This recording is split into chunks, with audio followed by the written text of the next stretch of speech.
Hello mga plantito-plantita, good morning, good day po sa inyo kahit alam ko sa ibang lugar ay hindi ganun ka good day sa kanila dahil nga po sa nangyaring pagbaha, pagkalubog ng mga bahay, ng mga properties, ng lahat-lahat lalo sa parte po ng Katagalugan dahil po sa bagyong Karina. Kaya alam ko kahit sabi nga niyan, bagong umaga, panibagong pag-asa.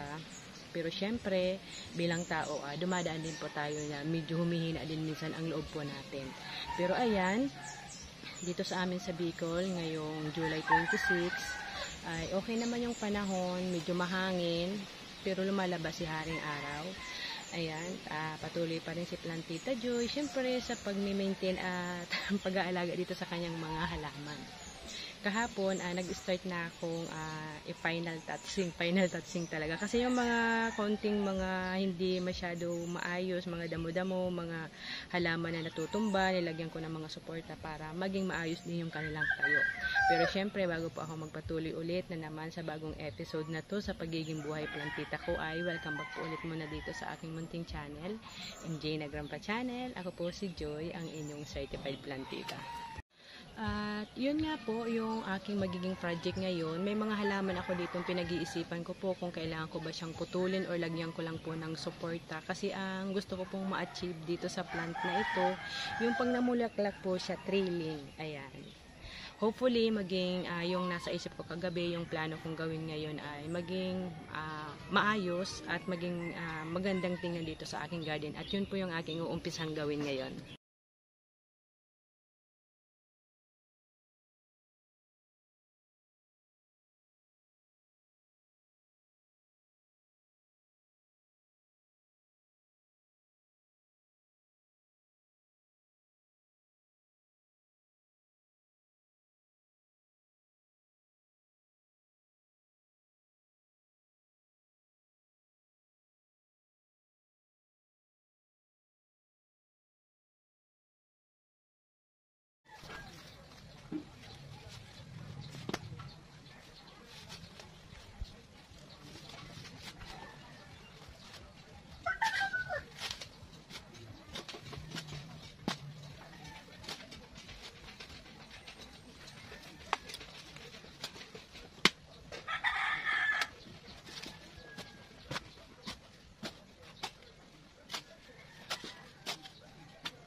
Ayan, ganyan na po kalalim yung paglilipatan ko po ng halaman.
nakakapagod po magpukay.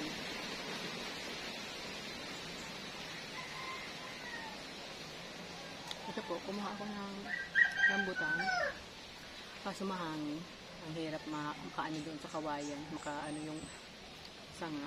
Kaya nahirapan akong kumuha. Ito po, hindi naman ganun kakapalan yung, ayan, yung puti niya, yung limi, kung tawagin sa amin. Hindi rin naman siya super tamis. Pero goods na siya. Kasi iba-iba po ang variety ng rambutan. Mayroon talagang rambutan na sobrang kapal at tukal. Ano bang sa Tagalog ang tukal? Yung hindi nakadikit yung limi, yung white dito sa buto. Yung kasi nakadikit. Kaya kailangan pang ano yun. Ayan, mag-snack muna ako ng kape at itong rambutan para may energy. Mahangin po. Ayan, mga plantito-plantita, bali, sinircle ko lang at medyo itinaas ko ng kaunti at ayusin pa po natin ito. Ayan, ganyan yung kanyang shape, circle. At dito, at last, na i-transfer ko din dito si fish palm. Ayan, hindi ko na nabidyohan pero sobrang hirap po itong inilipat dito. Sabi nung kinuha ko na makakatuwang ni Matmat, makakatuwang namin, sa sunod daw, pag inalis ko pa ito ay hindi na siya papayag. Sobrang po kasing bigat. Mas lalo na po yung isa. Ayan, may bago akong tanim. Nakuha ko lang to dyan sa daanan. Ligaw na halaman. Ayan, maganda kasi yung bulaklak. Maliliit lang. Tapos ayan. Ayan po yung isa.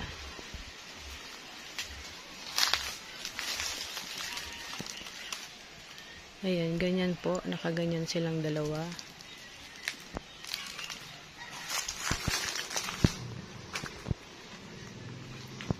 Ayan, i-enhance lang po natin ng kaunti para gumanda yung dito rin.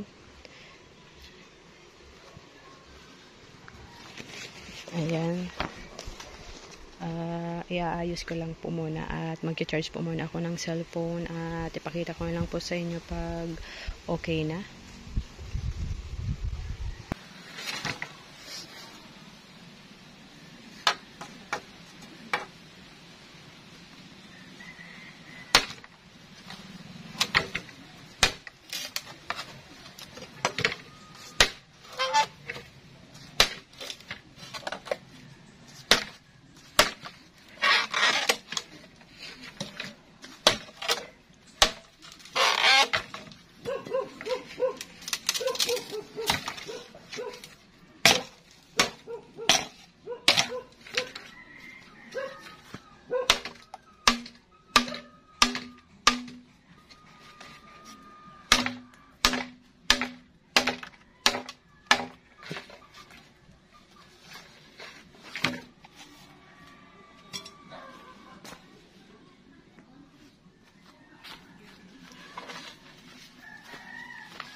Ito po mga plantito-plantita, try ko pong gawan ito na simple lang po na suporta dito sa plants na ito.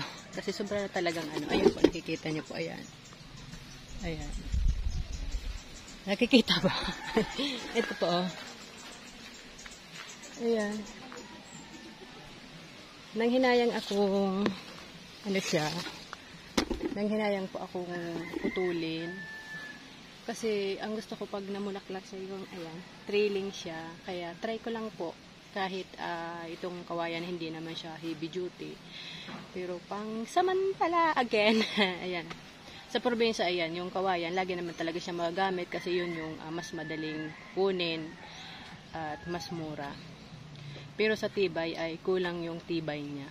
Ayan. Pero maano ko lang po ito, masitil ko lang na medyo makataas po itong lumalaylay po na ito ng mga sanga. Nitong Chinese man hat, ayan na halaman. At pag nakataas-taas na po yan, medyo hindi na po makakaano sa mukha. Pero ang dami ko pong dapat ayus-ayusin lang dito para mas lalo pong gumanda po itong garden.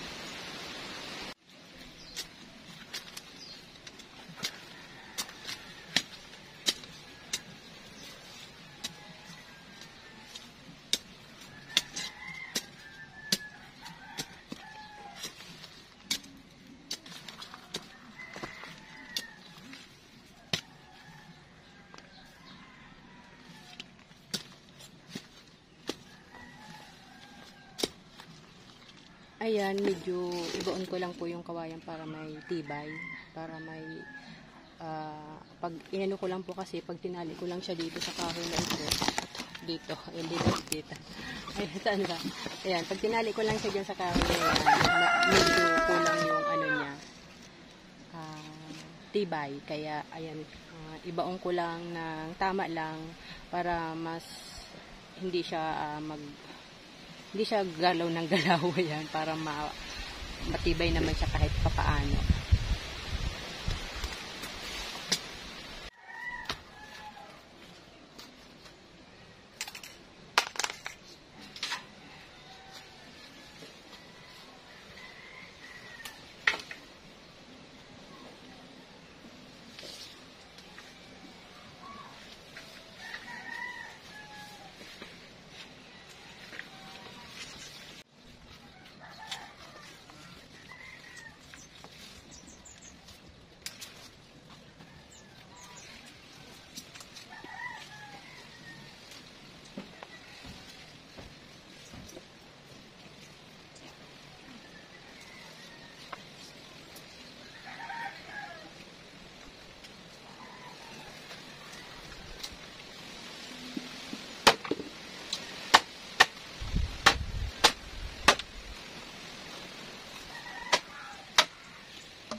Sobra lang po nakakangalay dito. Kakagano. Pero ayan, okay na siya. At least pag dadaan po dito hindi na ano sa mukha yung mga vine niya, yung mga ano niya, sanga. Ayan po, tingnan niyo po. Ayan po.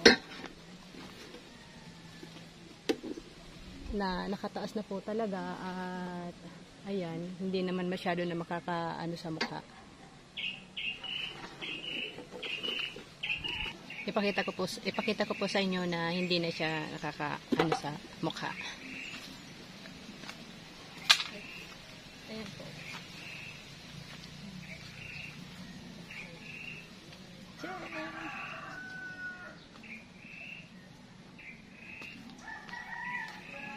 Ayan po, yung plano ko kagabi, ayan, July 26, after ko dito magputi-kuti, mag-ayos ng mga plants na natutumba. Sabi ko, nanghinayang ko talaga kung putulin siya kasi napakaganda ng bulaklak niya. At saka, bagay naman dito sa garden, dito sa crouton garden ko, na dito sa may center, medyo parang may paano naman, medyo may dagdag design. Ito ng plants na nakaano lang siya, lumalaylay lang. Ayan, di ba po, di umaliwalas. Ayan po, di ba? Hindi umaliwalas po. Sayang din po kasi ng sanga. Kasi, ayan, medyo pangarap ko din itong plant na to. Lahat naman ng plant pangarap ko. Ang ganda niya lang. Pag, di ba po, napakita ko doon po sa mga nauna kong vlog, nung namulaklak yan na hindi ko pa siya naaasikaso. Naglaylayan pa yung mga sanga niya. Nagbabayin kasi ito. Marami po ako dito mga halaman pa. Ilan ba? Dalawa yata na yung yellow ko doon nakagapang lang din po sa ground, wala din pong magapangan. At least ito po kasi may tirang kawayan. Ayan, sobrang ganda, pinapil ko to. May pag ganito po sa garden kasi nakikita ko sa ibang bansa yung mga garden nila, tapos may mga plants. Tapos ayan, gagawin ko lang po yung kaunti doon at mayroon pa akong ililipat pang plants. Yung ayan, nakikita naman yata dito sa video, yung pikara. Galing yan dito sa may side ko. Ayan, ililipat ko doon para medyo makulay po kasi yung dahon ng pikara. Pero ngayon, ayan, kasi natanggal yung ugat pagbunot ko. Medyo po, ayan, nalalanta yung dahon kasi mainit po. Ayan, saglit lang po. Kailangan ko po muna siguro magkape. Anong oras na ba? Napasang 2:00. Nagpapatak kasi ako po sa mata. Every 4 hours, 6, 10, 2, and 6. Kailangan magpatak lang po muna ako dito. And then magkape po muna para ayan, may energy. Ayan po mga plantito. Itinanim ko po muna itong pikara kasi mainit yung panahon at nung kinuha ko nga po, nakabaon yung ugat kaya medyo ayan nalanta. Hopefully po mapa-stable ko siya ulit. Tapos ito yung isa, dito ko rin siya kabilaan kasi sa gitna itong green pikara. Ito pong dalawang matangkad dyan ko po nilagay. Hindi ko na po maisasama dito sa video yung pag-aayos ko dito kasi mahaba na po yung video. Ayan. Sa next naman po na content. At ayan, pakita ko yung mga ilalim. Ayan, super linis na po. Ayan, super linis. Ayan po. Ayan, thank you so much mga plantita sa pagsama niyo po dito sa episode na to. Sa lahat ng aking subscriber na nadagdag. Sa lahat ng aking mga viewers, sa mga nagko-comment, nagla-like, and nag-share. Thank you so much po at ayan po yung mga ilalim. Ayan po, malinis na po. Thank you so much po ulit. And God bless you all po.